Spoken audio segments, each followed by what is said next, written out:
BA final के western political thinker के दो अपने इंपॉर्टेंट क्वेश्चंस के पार्ट वीडियो कवर कर चुके हैं।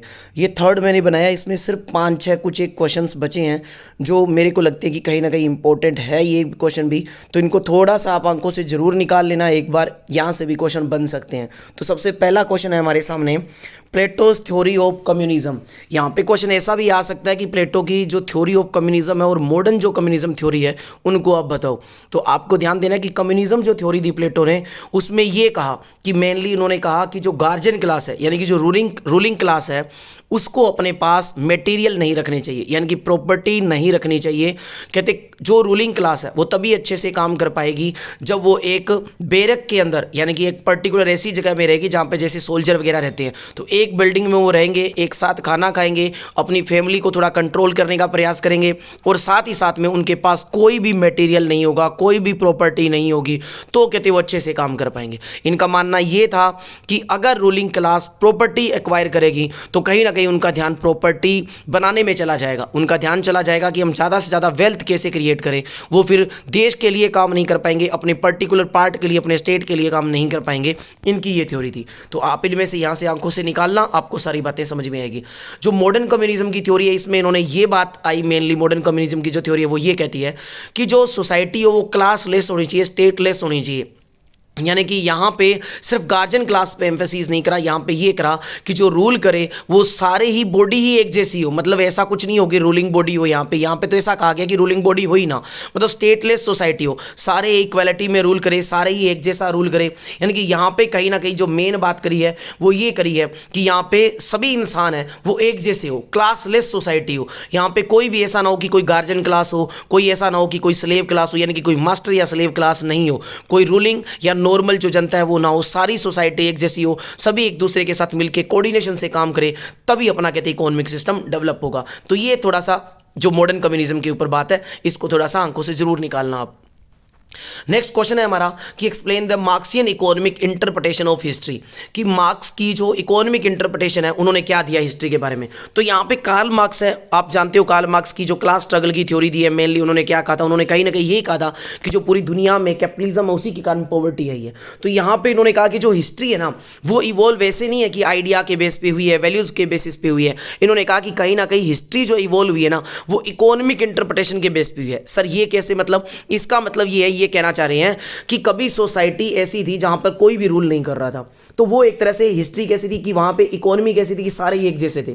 फिर कहते हैं एक सोसाइटी ऐसी इमर्ज हुई जहां पे कहीं ना कहीं जो लैंडलॉर्ड है वो इमर्ज हो जाते हैं। फिर सोसाइटी ऐसी इमर्ज होती है जहां पे बर्जियस क्लास और प्रोलेटेरिएट आ जाती है। तो यहां पे बात हो रही है कि किन के पास रिसोर्स थे और किन के पास रिसोर्स नहीं थे। जिनके पास रिसोर्स थे उन्होंने कहते दूसरों का एक्सप्लॉइटेशन करा। जब वो एक्सप्लॉइटेशन करेंगे उनका, जिनके पास रिसोर्स नहीं थे, तो वो ऑब्वियस सी बात है कि कॉन्फ्लिक्ट बनेगा सोसाइटी में, वो रेवोल्यूशन करेंगे। तो इसके बेसिस पे ही कहते इकोनॉमिक इंटरप्रिटेशन के बेस पे कहते हिस्ट्री इवॉल्व हुई है, कोई वैल्यूज और आइडियाज के बेस पे नहीं हुई है। कि ऑब्वियस सी बात है कि जिनके पास रिसोर्स होंगे कुछ लोग वो होंगे, कुछ लोग वो होंगे जिनके पास रिसोर्स मटेरियल नहीं होंगे। तो जिनके पास नहीं होंगे वो ऑब्वियस सी बात है मूवमेंट करेंगे, क्योंकि जिनके पास रिसोर्स होंगे वो उनका एक्सप्लॉइटेशन करेंगे। तो यहाँ पे इन्होंने जो थ्योरी दी है वो मटेरियल कंडीशन के बेस पे दी है। इन्होंने ये कहा है कि ये जो थ्योरी इवॉल्व हुई है ये यहीं से हुई है। कि शुरुआत कैसी हुई होगी कि जो स्टोरी चेंज कैसे हुई, मोड ऑफ प्रोडक्शन के बेस पे चेंज हुई होगी। अब मोड ऑफ प्रोडक्शन के बेस पे चेंज कैसे हुई वो इन्होंने बता दिया कि क्लास स्ट्रगल आई होगी। और क्लास स्ट्रगल क्यों आई होगी, कहते जिनके पास मोड ऑफ प्रोडक्शन के सारे रिसोर्स थे उन्होंने जिनके पास नहीं थे उनके ऊपर रूल करा होगा, रूल करा होगा तो कॉन्फ्लिक्ट बना होगा। इसी से कहते हैं हिस्टोरी जो हमारी हिस्ट्री है वो डेवलप हुई होगी। और इन्हीं के बेसिस पे इन्होंने यहाँ पे आगे देखो डिफरेंट पॉइंट्स बताए। जो स्टेज थर्ड जो यहाँ पे पॉइंट है, स्टेजेस ऑफ हिस्टोरिकल डेवलपमेंट, यहाँ पे पहले लिखा होगा कि पुराने टाइम में प्रिमिटिव कम्युनिज्म था, यानी कि सारे के सारे लोग एक साथ रहते होंगे, कोई भी भेदभाव नहीं था, कोई क्लास नहीं थी। फिर स्लेव सोसाइटी आई जहां पे स्लेव बन गया और एक मास्टर बन गया। फिर फ्यूडलिज्म आई, फ्यूडलिज्म का मतलब जो लैंडलॉर्ड होते हैं उनके अंडर में काम करने वाले जो लोग होते हैं वो आया। फिर कैपिटलिज्म आया जिसमें बर्जियस क्लास आई और एक प्रोलेटेरिएट क्लास आई। और उसके बाद फाइनली क्या आया होगा, सोशलिज्म आया होगा। तो यहाँ पे इन्होंने क्या बताया, यहाँ पे इन्होंने बताया कि हिस्ट्री इवॉल्व इकोनॉमिक कंडीशन के बेसिस पे हुई है। प्रोडक्शन कैसे कैसे हुआ, किनके हाथों में प्रोडक्शन की पावर आई है, किनके हाथों में रूलिंग पावर आई है, उनके बेसिस पे हिस्ट्री इवॉल्व हुई है। यानी कि कहीं ना कहीं इकोनॉमिक बेसिस पे कहते हैं हिस्ट्री इवॉल्व हुई है। इन्होंने यही एम्फेसिस डाला है। तो यही इनकी बात थी। कहीं ना कहीं इन्होंने डायलेक्ट चेंज भी बताया इस अपनी बात में। जैसे सेम आपने पढ़ा होगा डायलेक्ट चेंज की थ्योरी हेगल के बारे में पढ़ी थी कि उन्होंने कैसे बताया था उन्होंने कहीं ना कहीं अपनी पर्पस दिया था, लेकिन यहाँ पे इन्होंने थोड़ा सा उसको मटेरियल ट्विस्ट दे दिया। हेगल ने ये कहा था कि सबसे पहले किसी ने कोई बात रखी तो एक आइडिया आया, उस आइडिया के विरुद्ध काउंटर आइडिया आया और उसके बाद में फिर उन पे से एनालिसिस करके कोई चीज़ को लागू करा गया। इन्होंने यहाँ पे मटेरियल ट्विस्ट देते हुए ये कहा कि सबसे पहले क्या हुआ होगा, सेम एकदम क्लासलेस सोसाइटी हुई होगी, फिर कुछ लोगों ने प्रोडक्शन के ऊपर रूल जमा लिया होगा, अब कुछ लोगों ने रूल जमाया होगा तो उनकी धौंस चल रही होगी, तो उनकी धौंस को खत्म करने के लिए लोगों ने क्या करा होगा, रिवोल्ट करा होगा उनके अगेंस्ट में, तो बाद में सोसाइटी जो कम्युनिज्म या क्लासलेस सोसाइटी है वो इमर्ज हुई होगी। तो इन्होंने इस तरह से अपनी बात को रखा है। तो आसान था ये क्वेश्चन, आई होप समझ में आ गया होगा। नेक्स्ट क्वेश्चन है write the names of 4 laws propounded by Aquinas. इनका प्रोनाउंसिएशन देख लेना भाई, इनको क्या प्रोनाउंस करते हैं। इनका क्वेश्चन बड़ा भी ये आए तो एक ही बात है, इन्होंने जो लॉज के ऊपर दिए वो 4 बातें बोली, एक एटर्नल लॉ का, नेचुरल लॉ, डिवाइन लॉ और ह्यूमन लॉ। अब एटर्नल लॉ कहते हैं कि जो भगवान ने जो प्लान किया, जो यूनिवर्स चलाता है अपने आप में, वो एटर्नल लॉ है। नेचुरल लॉ वो है जिसके अंदर कहते हैं कहीं ना कहीं ह्यूमन की पार्टिसिपेशन आ जाती है, वो एटर्नल लॉ के साथ जुड़ जाते हैं। ह्यूमन ये जानना शुरू कर देता है कि कौन सी चीज़ उनके लिए सही है, कौन सी चीज़ बुरी है, वहाँ पे नेचुरल लॉ की बात आती है। डिवाइन लॉ में इन्होंने कहा कि जो बातें भगवान की है वो लिखी हुई है बाइबल के अकॉर्डिंग, वो रिवील की हुई है, बाइबल में बातें लिखी हुई है, वो कहते हैं डिवाइन लॉ है। कहते हैं इन सभी के बेसिस पे इन्होंने बताया कि सोसाइटी होती है, चलती है। और ह्यूमन लॉ फाइनली जिनमें ह्यूमन आते हैं, ह्यूमन अपनी अथॉरिटी बनाती है, सोशल ऑर्डर बनाती है, ह्यूमन होते हैं वो सोशल वेलबींग के लिए काम करते हैं, वो ह्यूमन लॉ है। तो इनके ऊपर क्वेश्चन बड़ा भी आ सकता है कि इनके जो लॉज की थ्योरी है एक्विन्स की वो क्या दी। तो मेन वर्ड आपको याद रखना है, एटर्नल लॉ में इन्होंने बात करी कि कहीं ना कहीं यूनिवर्स है, को कहते हैं उसको भगवान ने बनाया और भगवान के अकॉर्डिंग चलती है। तो इनकी क्रिटिसिज्म भी हुई है कहीं ना कहीं बाद में कि भगवान कैसे चलाते हैं। अगर भगवान ही यूनिवर्स को चलाते हैं तो फिर सभी के पास एक जैसे रूल होने चाहिए ना। फिर ऐसा क्यों होता है कि रूल करने वालों के पास ज़्यादा पावर होती है, दूसरों के पास नहीं होती। उनकी क्रिटिसिज्म हुई है।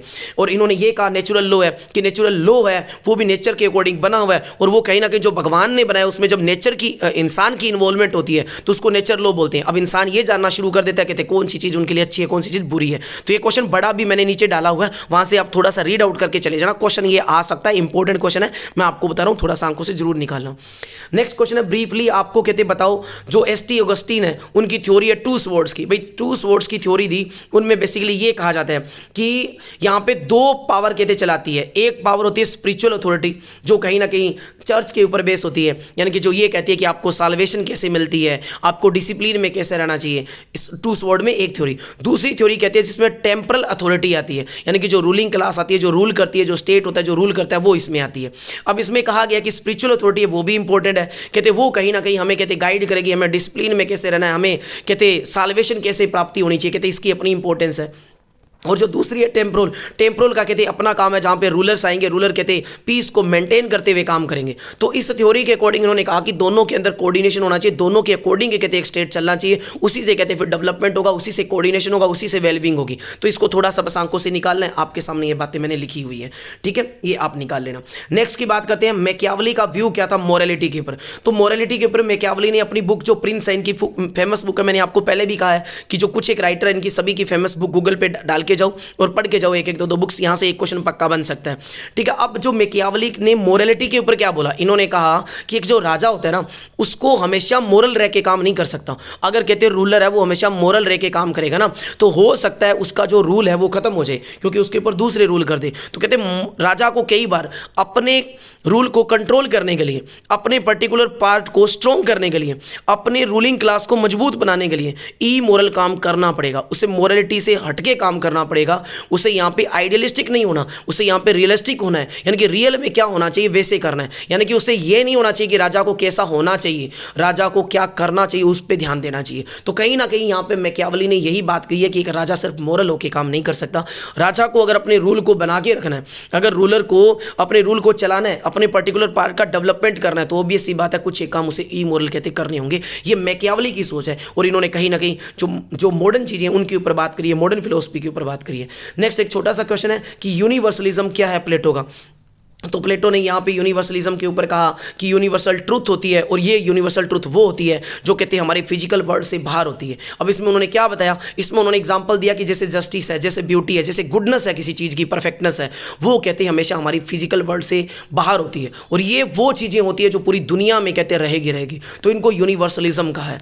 तो इसको निकालना आपके 2 मार्कर क्वेश्चन में कहीं आ जाए तो। और इंपॉर्टेंस क्या था प्रिंस की, तो अभी अपने पढ़ के ये मैकियावेली ने लिखी हुई बुक है। तो यहाँ पे मैकियावेली ने किस किस के ऊपर बातें करी है। इन्होंने बताया कि मोरालिटी कैसे होनी चाहिए, कैसे नहीं होनी चाहिए। इन्होंने ये बात बताई कि पावर कैसे बंटी होनी चाहिए, और इन्होंने सबसे बड़ी बात कि प्रैग्मेटिक पॉलिटिकल पे ध्यान दिया, इन्होंने रियलिटिक पॉलिटिक्स पे ध्यान दिया। तो इन्होंने इन सारी चीज़ों के ऊपर बातें बताई है, तो इनको थोड़ा सा आप डिस्क्राइब कर सकते हो। Last question, second last question कि पैनोप्टिकन क्या है। तो ये कॉन्सेप्ट मैंने आपको बताया था कि जर्मी बेंथम का ये कॉन्सेप्ट बताया हुआ है। कहीं ना कहीं उन्होंने ये कहा कि कहीं ना कहीं जो सोसाइटी है, क्योंकि आपको पता है जो बेंथम है उन्होंने सोशल रिफॉर्म का काम करा, तो उन्होंने कहा कि जो हमारे प्रिजन है उसमें भी रिफॉर्म होनी चाहिए। ऐसा नहीं है कि किसी भी प्रिजनर को आप पनिशमेंट दे दो। उन्होंने कहा एक तो प्रिजन में ये रिफॉर्म होनी चाहिए कि जो प्रिजनर है ना उनके ऊपर कोई ध्यान ना रखे तो भी ध्यान रखना चाहिए। मतलब ऐसा सिस्टम बनाओ कि उनके ऊपर आपको ध्यान रखने की जरूरत नहीं है, अपने आप ही उनके ऊपर ध्यान रखा जाए। यानी कि उनको पहले एक तो कहते आप सेल्फ डिसिप्लिन में रहना सिखा दो, उनको आप ये सिखाओ कि तुम्हें कैसे रहना चाहिए। तो अपने आप ही कहते प्रिजन की आपको देखभाल करने की जरूरत नहीं है,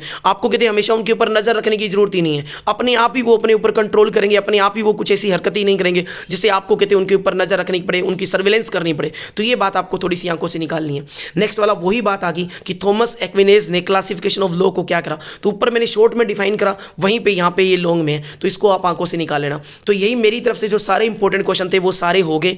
अब मेरी उम्मीद यही है कि आपका एग्जाम अच्छा होगा। मेरी तरफ से wish you all the best. आप एग्जाम में अच्छा करोगे, कोई भी क्वेश्चन छोड़ो मत।